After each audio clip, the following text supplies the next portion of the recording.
പിതാവും പുത്രനും പരിശുദ്ധ റൂഹായുമാവുന്ന സർവശക്തിയുള്ള ത്രിയേക ദൈവത്തിൻ്റെ അത്യുന്നതമായ നാമം, അതിപരിശുദ്ധമായ നാമം ഇന്നും എന്നും എന്നേക്കും വാഴ്ത്തപ്പെടട്ടെ.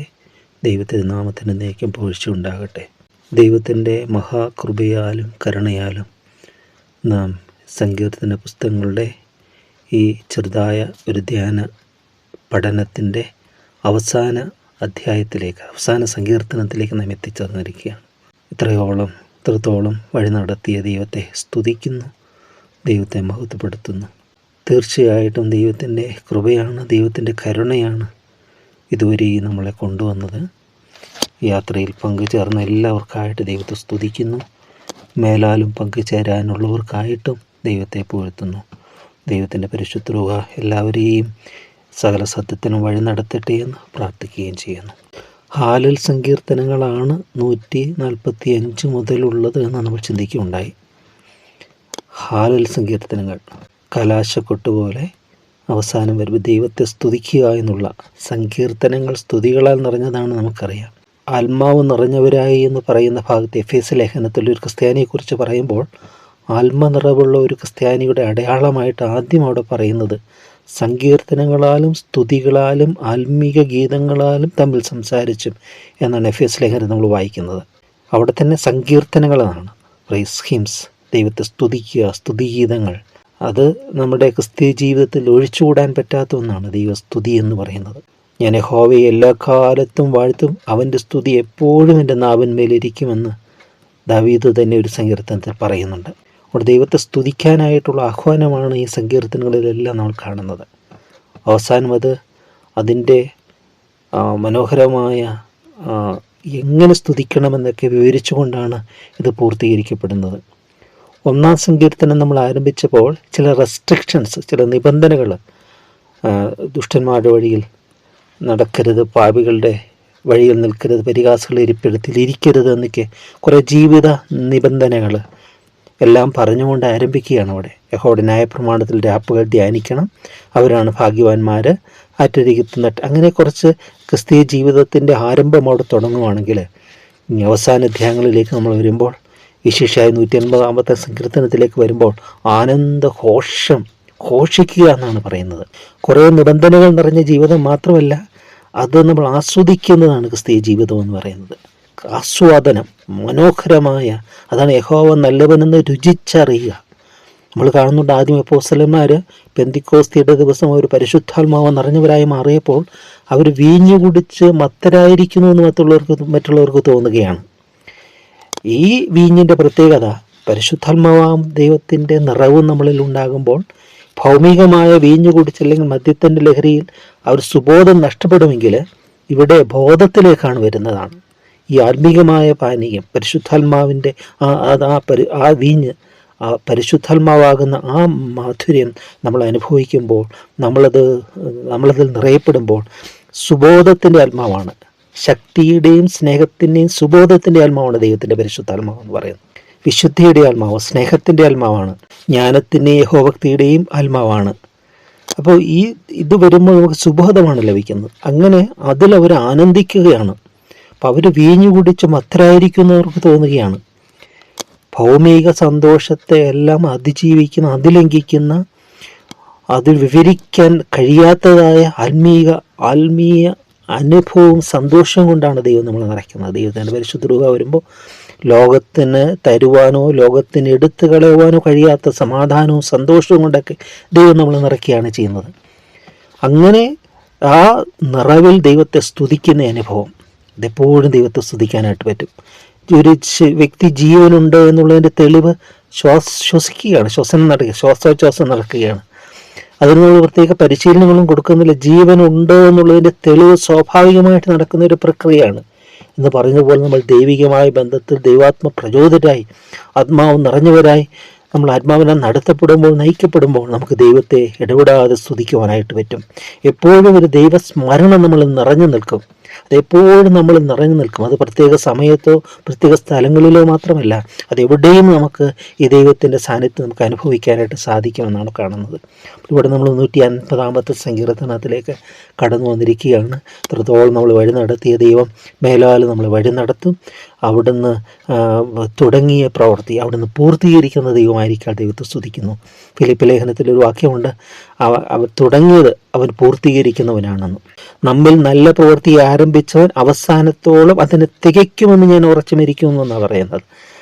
കർത്താവ് തന്നെ ഒരു സ്ഥലത്ത് ഉപമ പറയുമ്പോൾ കർത്താവ് പറയുന്നുണ്ട്, ഒരു ഗ്രഹം പണിയുവാൻ അല്ലെങ്കിൽ ഒരു യുദ്ധത്തിന് പോകുവാനൊക്കെ ഒരുവന് ചെയ്യുമ്പോൾ പോകാൻ തനിക്ക് പ്രാപ്തിയുണ്ടോ? യുദ്ധത്തിന് 1000 അതിന് വരുന്നവനോട് പൊരുതുവാൻ 10,000 അവനതിന് പ്രാപ്തിയുണ്ടോ എന്ന് ചിന്തിക്കും, കണക്ക് കൂട്ടുമെന്നാണ് പറയുന്നത്. അതുപോലെ ഒരു പ്രവൃത്തി ആരംഭിക്കുമ്പോൾ തീർപ്പാൻ വകയുണ്ടോ എന്ന് നോക്കണമെന്നാണ് കർത്താവ് പറയുന്നത്. അങ്ങനെ നമ്മളെ പഠിപ്പിച്ച കർത്താവ് താനൊരു പ്രവൃത്തി ആരംഭിക്കുമ്പോൾ അത് പൂർത്തീകരിക്കാൻ അവിടത്തേക്ക് കഴിയും. അവിടുന്ന് സർവശക്തനാണ്. അവിടുത്തെ സർവ്വജ്ഞാനത്തിന് സകലതും കഴിയും. അവിടുത്തെ സർവ്വശക്തിക്ക് സകലതും കഴിയും. ഇവിടെ നമ്മൾ 150 സങ്കീർത്തനവും തുടങ്ങുന്നത് യഹോവയെ സ്തുതിക്കുവിൻ എന്ന് പറഞ്ഞാൽ അത് ഹീബ്രു ഭാഷകൾക്ക് വരുമ്പോൾ ഹല്ലേലൂയ എന്ന് പറയും. ഹാലൽ സങ്കീർത്തനം, ഹല്ലേലൂയ. നമ്മൾ പുതിയ നിയമത്തിൽ ഒരു ഭാഗത്ത് മാത്രമേ കാണുന്നുള്ളൂ നമ്മൾ ചിന്തിച്ചിട്ടുണ്ട്. വെളിപ്പാട് പുസ്തകത്തിൽ 19-ാം അധ്യായത്തിലാണ് 4 പ്രാവശ്യം മാത്രം ഹല്ലേലൂയ എന്ന് വാക്കുച്ചരിക്കുന്നു. എന്നാൽ ഗ്രീക്കിൻ്റെ ഇതിൻ്റെ മൂലകൃതികളിലെല്ലാം ഈ സങ്കീർത്തനങ്ങളിലെല്ലാം ഹല്ലേലൂയ എന്നാണ് എഴുതിയിരിക്കുന്നത്, ദൈവസ്തുതി എന്നാണ്. ഇത് വന്നപ്പോഴത്തേക്കും യഹോവയെ സ്തുതിക്കുകയും എന്നുള്ള വാക്കായിട്ട് പരിഭാഷപ്പെടുത്തിയിരിക്കുകയാണ്. എന്നാൽ ഇന്ന് ഹല്ലേലൂയ എന്ന് പറയുമ്പോൾ ആ പുതിയ നിയമ കൺസെപ്റ്റിൽ വന്നപ്പോൾ ഹല്ലേലൂയ എന്ന് പറയുന്ന വാക്ക് കോമൺ ആയിട്ട് മാറി. കോമൺ എന്ന് പറഞ്ഞാൽ ഏതൊരു വിശ്വാസിയും ഏത് ഭാഷയിൽപ്പെട്ട വ്യക്തിയും ദൈവത്തെ സ്തുതിക്കുമ്പോൾ ഹല്ലേലൂയ എന്ന് പറയുമ്പോൾ അത് മനസ്സിലാകാൻ നമുക്ക് സാധിക്കും. ചിലപ്പോൾ ദൈവിക നാമങ്ങൾ, യേശുവിൻ്റെ പേരുകൾ വിവിധ ഭാഷകളിൽ വ്യത്യസ്തമായിരിക്കാം. പക്ഷേ ഒരു കാര്യത്തിൽ നമ്മൾക്കെല്ലാം അത് മനസ്സിലാകും, അവനൊരു വിശ്വാസിയാണോ, അവനൊരു സത്യവിശ്വാസിയാണോ എന്ന് മനസ്സിലാകുന്നത് ഈ ഹല്ലേലൂയ എന്ന് പറയുന്ന വാക്ക് ഉച്ചരിക്കുമ്പോൾ നമുക്ക് ഗ്രഹിക്കാനായിട്ട് പറ്റും. അത് ക്രിസ്തീയതയുടെ ഒരു വാക്കായിട്ട് തന്നെ അത് നമുക്ക് കാണാൻ സാധിക്കും. അതെല്ലാ ഭാഷയിലും ഒന്നായിട്ട് തന്നെ വരുന്നു. ഉച്ചാരണത്തിൽ ചില വ്യത്യാസങ്ങൾ, ടോണിൽ വ്യത്യാസങ്ങൾ, പക്ഷേ വാക്ക് അത് ഒന്ന് തന്നെയാണ്. ഇവിടെ പറയുകയാണ്, യഹോവയെ സ്തുതിക്കുവിൻ, ദൈവത്തെ അവൻ്റെ വിശുദ്ധ മന്ദിരത്തിൽ സ്തുതിക്കുവിൻ, അവൻ്റെ ബലമുള്ള ആകാശവിധാനത്തിൽ അവനെ സ്തുതിക്കുവിൻ, അവൻ്റെ വീര്യപ്രവൃത്തികൾ നിമിത്തം അവനെ സ്തുതിക്കുവിൻ, അവൻ്റെ മഹിമാധിക്യത്തിന് തക്കവണ്ണം അവനെ സ്തുതിക്കുവിൻ. ഇവിടെ ദൈവത്തെ സ്തുതിക്കുവാൻ പറഞ്ഞിട്ട് ദൈവത്തെ അവൻ്റെ വിശുദ്ധ മന്ദിരത്തിൽ സ്തുതിക്കുവിൻ എന്നാണ് പറയുന്നത്. ഇതെഴുതുമ്പോൾ അവർ ആരാധനയ്ക്ക് വേണ്ടി ഒരുമിച്ച് കൂടുന്ന യെരൂശലേം ദേവാലയത്തെയാണ് അവർ സ്മരിക്കുന്നത്. എന്നാൽ നമ്മളിന്ന് കാണുമ്പോൾ അങ്ങനെ തിരഞ്ഞെടുക്കപ്പെട്ട ഒരു മന്ദിരമില്ല, എന്നാൽ തിരഞ്ഞെടുക്കപ്പെട്ടവർ കൂടിച്ചേരുന്ന മന്ദിരങ്ങളുണ്ട്. നമ്മൾ മന്ദിരം, ദേവാലയങ്ങൾ ഇന്ന് നമുക്കുണ്ട്. എന്നാൽ പുതിയ നിയമ കൺസെപ്റ്റ് വരുമ്പോൾ അതിനേക്കാൾ ഒരു മന്ദിരം എന്ന് പറയും തന്നെ ദൈവത്തിൻ്റെ മന്ദിരം എന്ന് നമ്മൾ കണ്ടിട്ട് പലപ്പോഴാണ് നമ്മൾ ചിന്തിച്ചിട്ടുണ്ട്. നിങ്ങൾ ദൈവത്തിൻ്റെ മന്ദിരമാണ്, ദൈവത്തിൻ്റെ ആത്മാവ് നിങ്ങളിൽ വസിക്കുന്നുണ്ട് എന്ന് പറയും. അപ്പോൾ യഥാർത്ഥ ആരാധന നമ്മിൽ തന്നെ, നമ്മുടെ അന്തരാത്മാവിൽ നമ്മളാകുന്ന മന്ദിരത്തിൽ ഈ ദൈവിക സ്തുതി നിറയണം, ദൈവത്തെ സ്തുതിക്കാനായിട്ട് സാധിക്കണം. എന്നിട്ട് അവിടെ നമ്മളിൽ തന്നെ ഈ ദൈവസ്തുതി തുടങ്ങിയിട്ട് അത് പുറത്തേക്ക് പോവുകയാണ്. എല്ലാം ഈ പ്രകൃതിയെല്ലാം ഉൾപ്പെടുത്തുകയാണ്, എല്ലാ ജീവജാലങ്ങളെല്ലാം ഉൾപ്പെടുത്തിക്കൊണ്ടുള്ളൊരു സങ്കീർത്തനമായിട്ട് ഇതിനെ കാണാനായിട്ട് സാധിക്കും. അവിടെ 1-ാമത്തെ വാക്യത്തിൽ തന്നെ 2-ാം ഭാഗത്ത് പറയുന്നത് അവൻ്റെ ബലമുള്ള ആകാശവിധാനത്തിൽ അവനെ സ്തുതിക്കുവിൻ. അപ്പോൾ പുറത്തേക്ക് പോവുകയാണ്. അവൻ്റെ ബലമുള്ള ആകാശവിധാനം ആന്തരികമായി തുടങ്ങി അത് ബാഹ്യമായ അനുഭവത്തിലേക്ക് ആ സ്തുതി പകരപ്പെടുകയാണ്.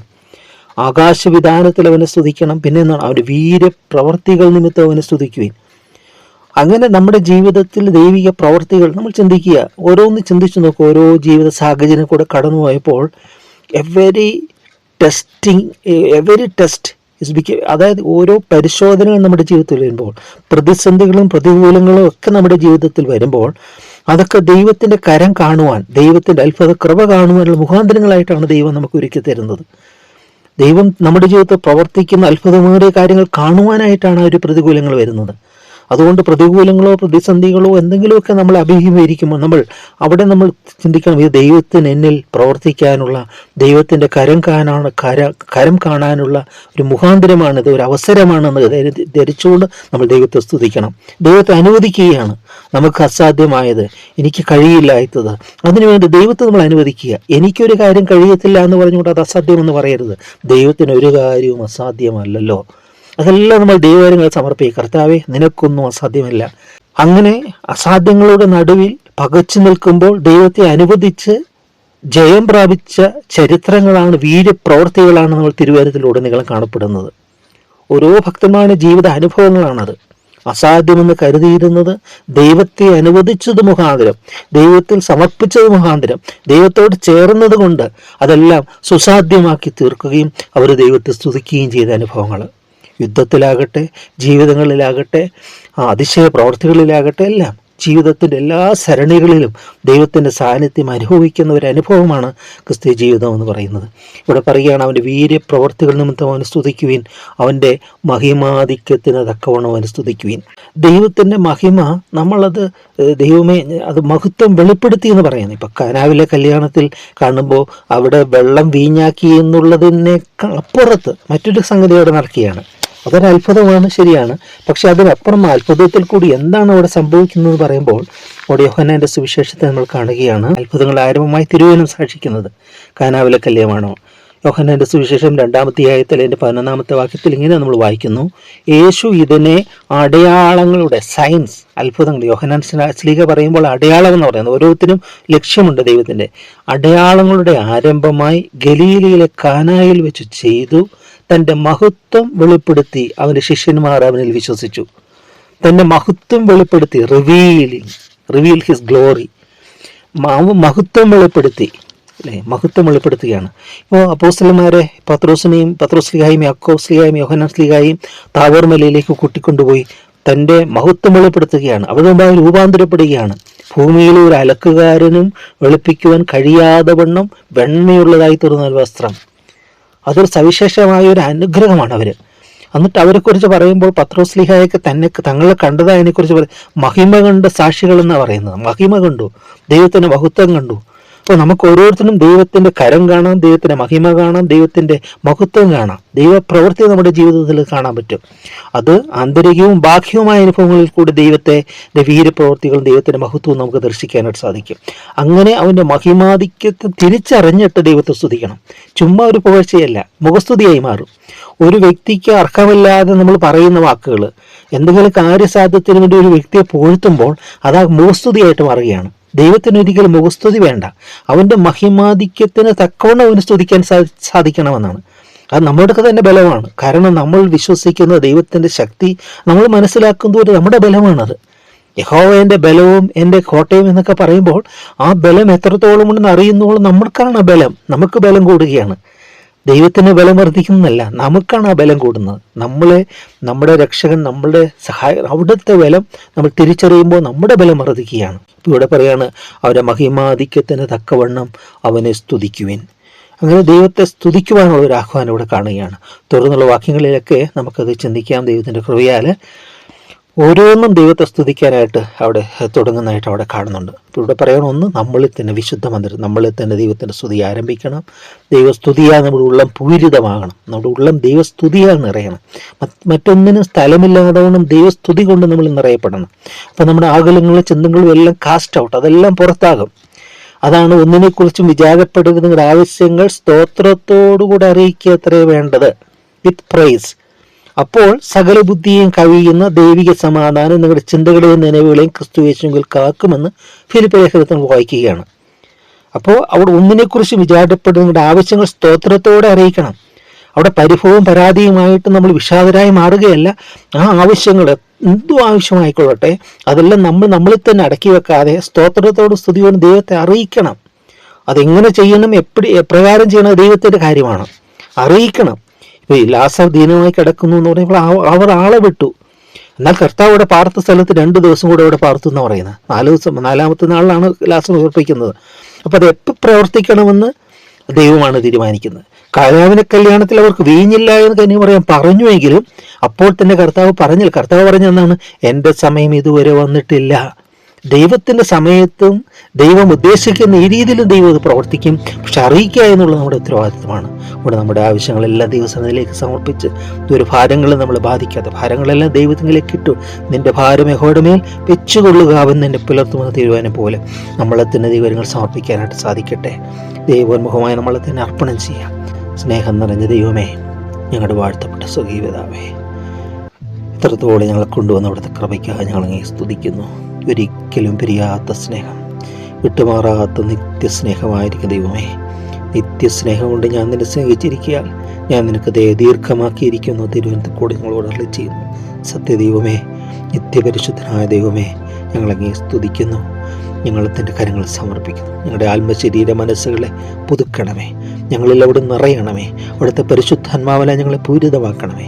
നിത്യം നിന്നെ സ്തുതിക്കുവാൻ, ഇടപെടാതെ നിന്നെ സ്തുതിക്കുവാൻ, നിന്നെ മഹത്വപ്പെടുത്തുവാൻ, നിന്റെ വീരപ്രവൃത്തികൾ ഓർക്കുവാൻ, നിന്റെ മഹിമാധിക്യത്തിൻ്റെ കൊണ്ട് നിന്നെ സ്തുതിപ്പാൻ ഞങ്ങളെല്ലാം അവിടുന്ന് യോഗ്യരാക്കണമേ. ഞങ്ങളെ ശക്തീകരിക്കണമേ എന്ന് പ്രാർത്ഥിക്കുന്നു.